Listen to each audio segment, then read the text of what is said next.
Salam sejahtera bersama saya Sharon Raymond dalam Berita Pagi Sabah, edisi Isnin 4 Mei 2020. Usaha kerajaan membenarkan hampir semua sektor ekonomi dan perniagaan beroperasi mulai hari ini dalam tempoh Perintah Kawalan Pergerakan PKP dikuatkuasakan adalah wajar dalam usaha memulihkan semula ekonomi negara yang terkesan susulan penularan wabak COVID-19.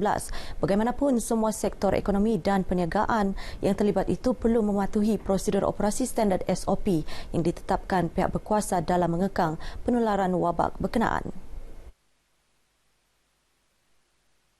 Dekan Fakulti Perniagaan, Ekonomi dan Perakawanan Universiti Malaysia Sabah UMS, Profesor Datuk Dr. Kasim Mad Mansur berpendapat pematuhan itu penting terutama melibatkan penjarakan sosial yang berperanan penting dalam memutuskan rantaian wabak selain kemungkinan berlakunya gelombang baru. Rakyat ataupun mereka yang terlibat ini dalam pembukaan ekonomi secara berperingkat ini memastikan bahawa tahap kesihatan itu, penjarakan sosial itu masih perlu diutamakan dalam kehidupan. Beliau menyatakan demikian kepada pemberita RTM di Kota Kinabalu bagi mengulas mengenai keputusan kerajaan membenarkan sektor ekonomi dan perniagaan beroperasi secara berperingkat mulai hari ini.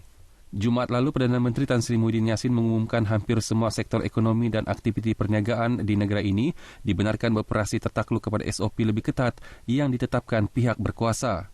Bagaimanapun, bagi kategori ekonomi dan perniagaan yang melibatkan perhimpunan ramai dan sentuhan badan di mana penjarakan sosial sukar dikawal adalah tidak dibenarkan. Antaranya panggung wayang, pusat hiburan, bazar Ramadan, karnival Aidilfitri dan pameran. Sabah catat pertambahan satu kes baharu menjadikan jumlah keseluruhan COVID-19 di negeri ini 316 kes. Satu kes berkenaan dilaporkan di Kota Kinabalu menjadikan jumlah kumulatif kes di daerah itu 50 kes. Menurut kenyataan infografik Menteri Kesihatan dan Kesejahteraan Rakyat Datuk Frankie Poon, jumlah pesakit sembuh ialah 16 orang, menjadikan jumlah pesakit sembuh dan discharge hospital 268 orang. Sementara bilangan pesakit yang masih menerima rawatan ialah 44 orang. Daripada jumlah itu, 4 kes adalah pesakit yang dirawat semula. Bilangan kematian di Sabah masih kekal iaitu 4 kes.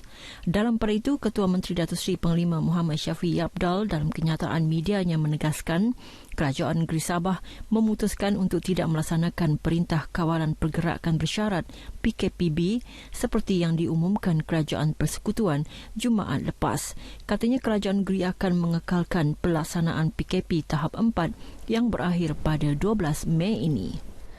Dewan Bandaraya Kota Kinabalu DBKK menerusi program turun padang jabatan melawat dan meninjau keadaan penghuni yang tinggal di atas kedai sekitar pusat bandar.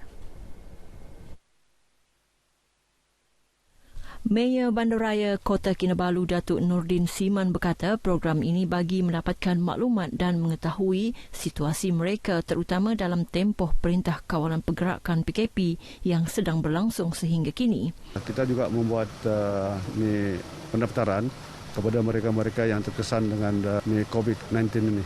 Melihat masalah mereka dan juga mencari penyelesaian untuk mengatasi masalah-masalah mereka yang kebanyakannya bekerja di gerai-gerai, bekerja di pasar-pasar raya, bekerja di construction secara gaji harian. Katanya DBKK akan terus memantau keadaan mereka agar tidak tercicir sebarang bentuk bantuan yang disalurkan. Semuanya ini adalah bagus untuk kita semua, untuk rakyat Malaysia, terutamanya dalam perintah ini PKP, jadi bermakna adalah untuk menolong rakyat lah. 因为 DBKK 这样做到了，可以帮助我们穷人啊，在做得蛮好嘛，我们也很感谢他们嘛，做到这样有帮助到我们华人嘛，这样穷人啊。 Ketika ini lebih 24,000 penghuni maupun penyewa tinggal di rumah atas kedai sekitar bandaraya. Sementara itu, Datuk Nordin Siman berkata DBKK komited dalam memastikan warga bandaraya, terutama golongan berisiko seperti warga emas dan gelandangan, berkeadaan baik sepanjang tempoh kawalan pergerakan PKP. Ketika ini terdapat 20 gelandangan termasuk warga emas ditempatkan di 2 buah rumah kebajikan seliaan di BKK.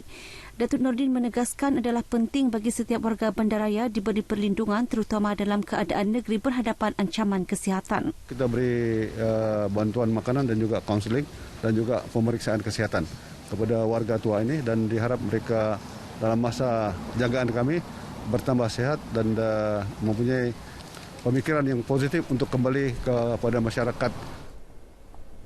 Menjalani hukuman di balik tirai besi bukan halangan kepada penghuni penjara untuk berbakti kepada negara.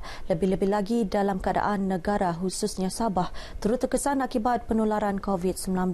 Bagi 130 penghuni penjara pusat di Kepayan Kota Kinabalu, kesilapan lalu tidak menghalang mereka menyediakan pakaian pelindungan diri PPE untuk kegunaan petugas kesihatan negeri.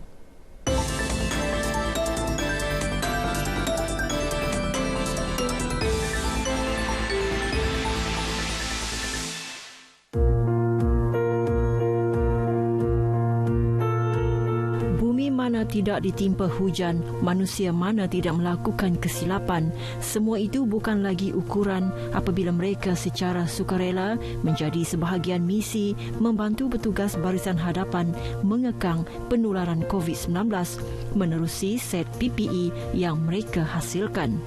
Menerima tempahan sejak tahap pertama Perintah Kawalan Pergerakan PKP, mereka juga layak digelar hero di belakang tabir kerana telah menghasilkan 17,000 PPE. Mereka adalah penghuni tirai besi yang mengikuti bengkel jahitan sepanjang menjalani hukuman di penjara.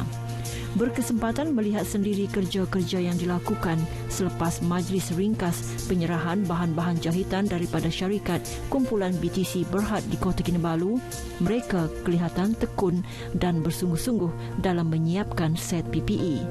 Mereka juga berasa terharu dan gembira kerana dapat menyumbang sedikit kebaikan kepada negeri dalam menangani penularan wabak COVID-19 walaupun sebelum ini pernah membuat kesalahan.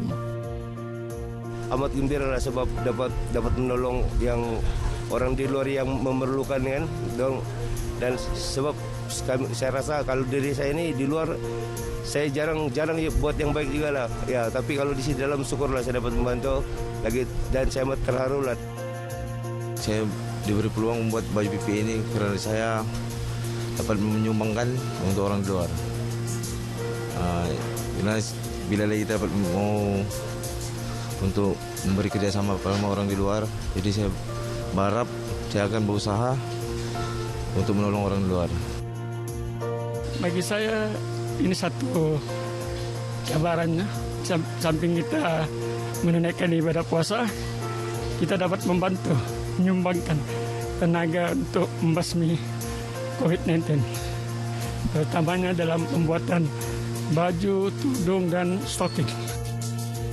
Seperti insan lain, mereka juga mengharapkan COVID-19 yang menjadi pembunuh sepi di seluruh dunia dapat ditangani. Seterusnya, kehidupan masyarakat pulih seperti sedia kala.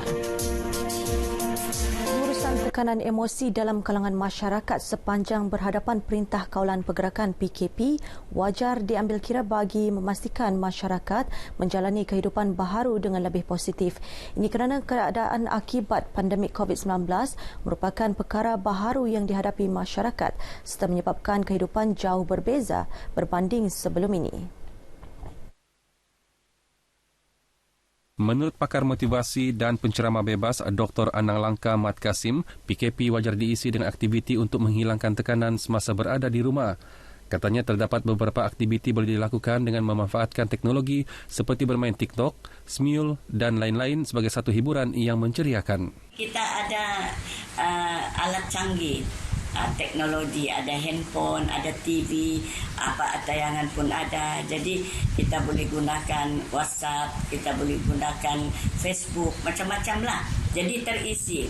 Di samping itu membaca buku-buku motivasi. Jadi saya rasa untuk menjadi keluarga yang bahagia juga, kita kena sentiasa berpikiran positif. Beliau turut mengingatkan budaya membaca buku dalam kalangan anak-anak perlu dipraktikkan selain membuat kerja rumah dan ulang kaji pelajaran sekolah. Dr. Anang Langka memberitahu pemberita RTM di Kota Kinabalu.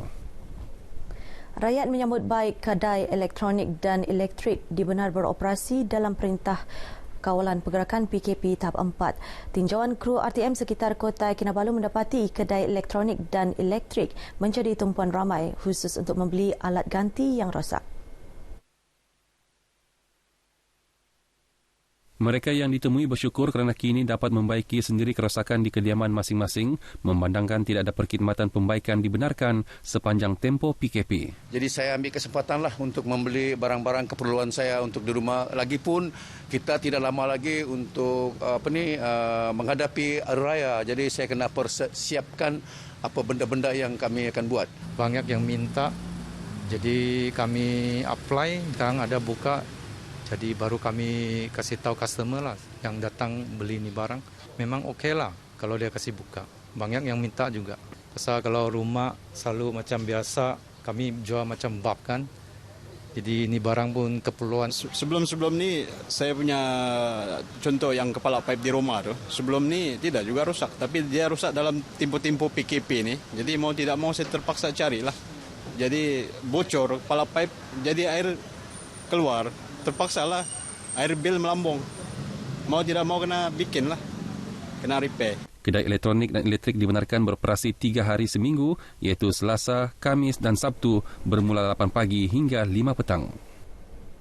Operasi Pasar Ikan Kota Kinabalu dipendekkan bermula 6 pagi hingga 2 petang sepanjang Perintah Kawalan Pergerakan PKP. Perubahan masa tersebut bagi memastikan PKP dipatuhi oleh peniaga mahupun pelanggan.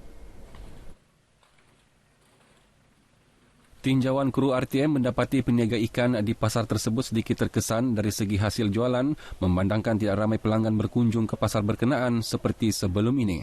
Memang jatuh teruk lah, Dik. Cuma Alhamdulillah lah, kalau ada juga macam tu yang jual-jual di luar kan.